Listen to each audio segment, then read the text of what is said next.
Olá pessoal, tudo bem? Meu nome é Leslie, eu sou professor, sou médico do CISAM e sou o responsável pelo planejamento familiar, obviamente, na parte dos homens. Tá? Então, nesse primeiro vídeo, eu vou explicar para vocês como funciona o processo, tá bom? A questão de legislação e como é feito o processo. O que acontece? Todo o processo dessa esterilização, seja por vasectomia, seja por laqueadura tubária, ele é regido por uma lei.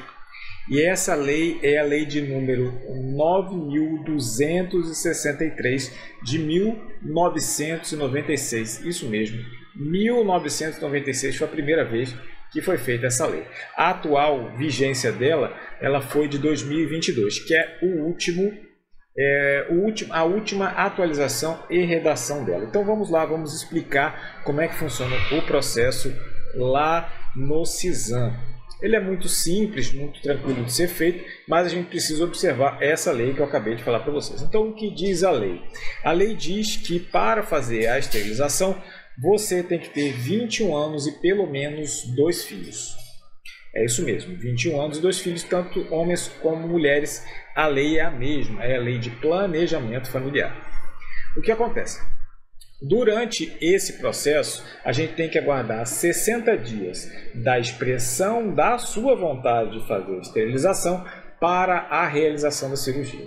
Nesse meio tempo, você vai passar por um processo multidisciplinar, ou seja, por vários profissionais, e está escrito na lei, tá? Não estou inventando isso.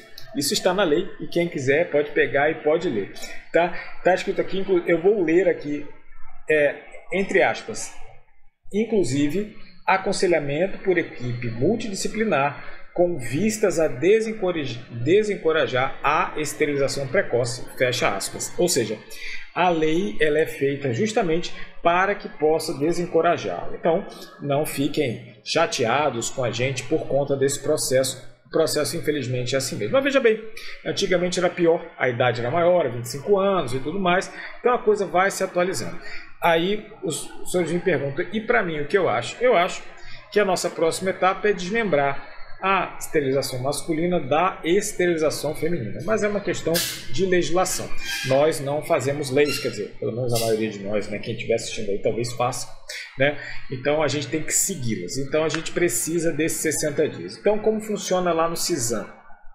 Você vai até a consulta, eu faço a consulta, faço essas perguntas breves, graças a Deus a maioria dos nossos pacientes não tem nenhuma doença, nenhuma morbidade, ou seja, estão indo lá só para esterilização. Então é um processo sucinto que a gente faz, eu solicito os pareceres e encaminho os senhores para fazer os pareceres. Fazemos um exame de sangue, dou pequenas e breves explicações sobre a cirurgia, e aí depois vocês vão fazer esse procedimento. Antes de passar os 60 dias já estão de volta. Alguns pacientes precisam passar no cardiologista.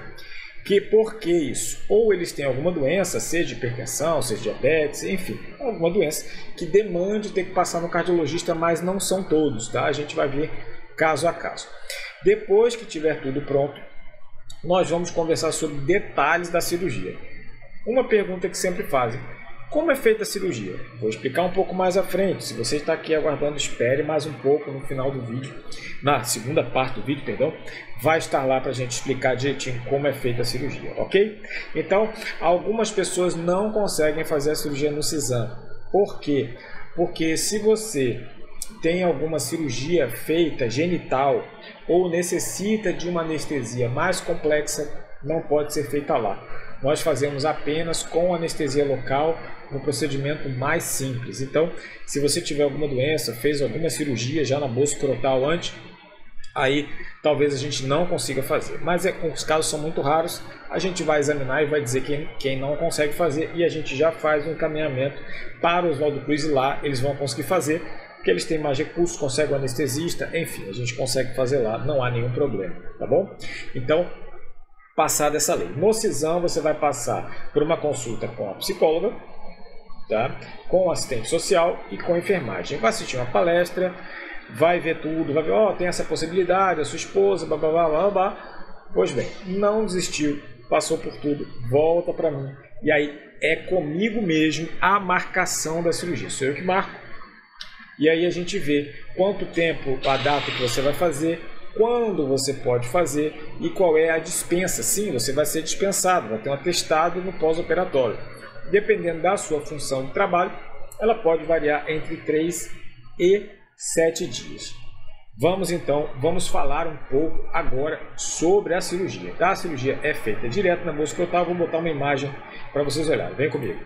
Então aqui, ó, temos aqui na anatomia, aqui do lado direito, do lado aqui do meu vídeo, aqui nós temos a anatomia normal. Vejam que a gente tem de um lado uma anatomia normal, onde tem o ducto deferente, o testículo,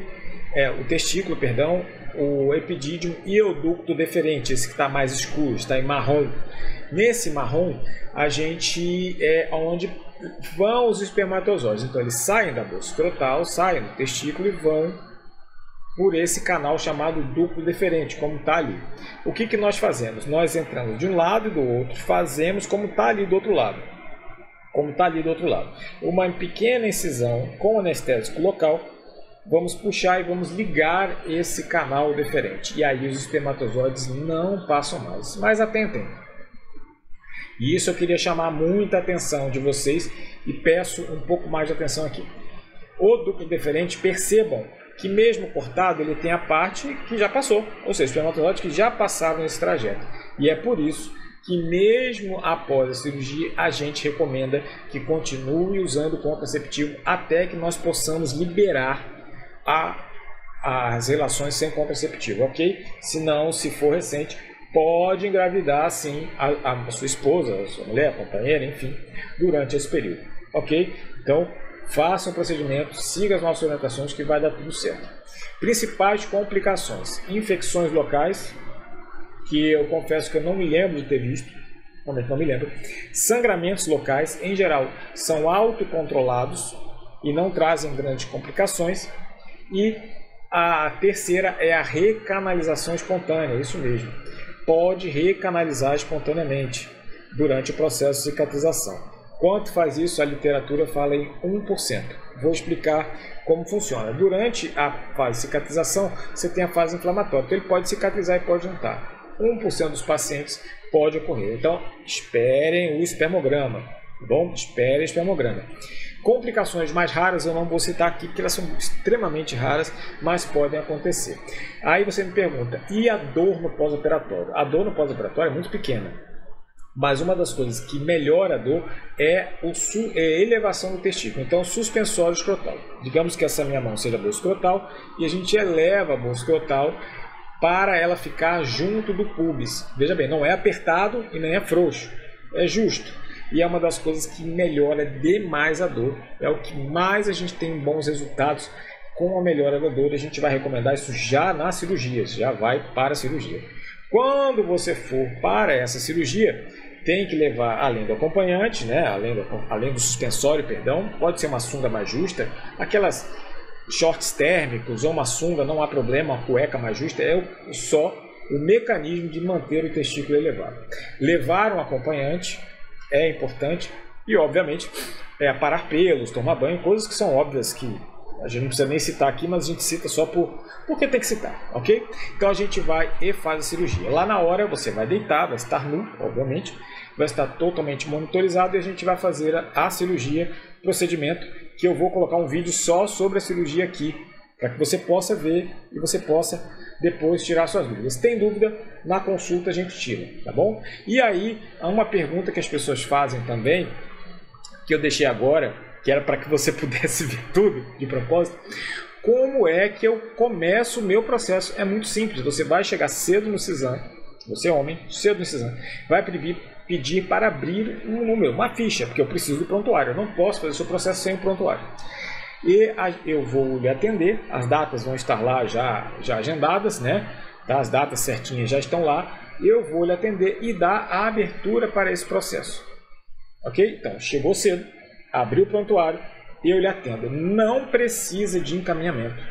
Não precisa você ter um relatório encaminhado, não. Você chega lá e fala, olha, eu quero fazer a vasectomia. Obviamente, existe um número X de abertura de protocolos, um número X de abertura de prontuários, mas nós estaremos lá sempre para poder ajudá-lo, ok? Então, Então a gente faz, o procedimento é todo feito dessa forma. Tenha dúvida, anote aí, leve para mim, sou eu mesmo que agendo a cirurgia, eu mesmo que faço a cirurgia, eu mesmo que faço o acompanhamento. Tenho certeza que você vai ter todas as suas dúvidas esclarecidas e vai sair muito satisfeito, tanto aqueles que desistirem, tanto aqueles que desejarem fazer a esterilização com a gente, tá bom? Sejam bem-vindos ao CISAM. Se quiserem, por favor, compartilhe esse vídeo para as pessoas, porque o procedimento ele é muito parecido nos demais lugares todos, tirando as partes de burocracia, mas é muito parecido em todos os lugares, porque a lei é uma só. Combinado? Um abraço a todos e aqueles que desejarem, aguardo os senhores lá. Um abraço.